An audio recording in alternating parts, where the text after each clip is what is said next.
오늘의 해외 주요 뉴스를 백유연 기자가 전해드립니다.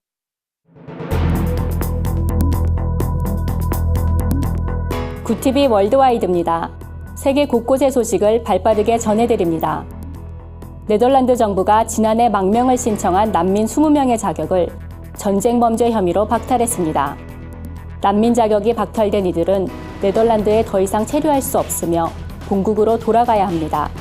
네덜란드 정부는 이들을 무작정 고국으로 돌려보낼 수 없어 고심하고 있는데요.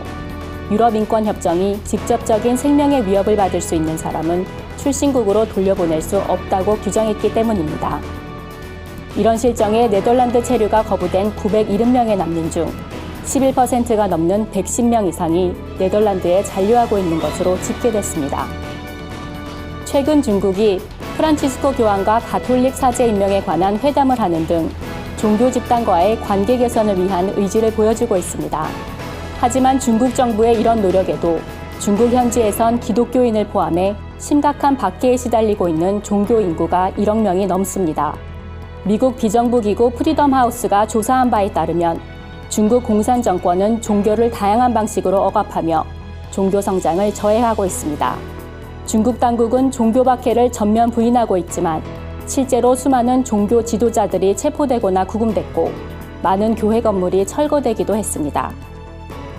남수단에서 반군 단체에 납치된 국제구호단체 사마리탄스 퍼스 직원 8명이 전원 구조되는 믿기 어려운 일이 일어났습니다. 사마리탄스 퍼스는 심각한 기근에 시달리고 있는 남수단에 식량을 지원해왔습니다. 반군은 자신들은 이번 납치와 아무런 연관이 없다고 주장했지만 남수단 정부는 반군과의 격전 끝에 직원 전원을 구출했다고 밝혔습니다. 사마리탄스 퍼스는 직원 모두 무사히 석방되어 하나님께 감사드린다고 전했습니다. 현재 납치범의 신원은 확인되지 않은 상태입니다. 교회에서 결혼하는 영국인 숫자가 사상 최저인 것으로 드러났습니다. 영국 통계청은 지난 2014년 교회에서 치러진 결혼식이 5만여 건에 불과하다고 밝혔습니다. 같은 기간 교회 밖에서 치러진 결혼 건수가 18만 건임을 감안하면 교회 결혼식은 전체의 28% 안팎에 불과합니다. 1964년 통계에 의하면 교회 결혼식 비율은 69%에 달했습니다. 불과 25년 만에 40%나 감소한 건데요.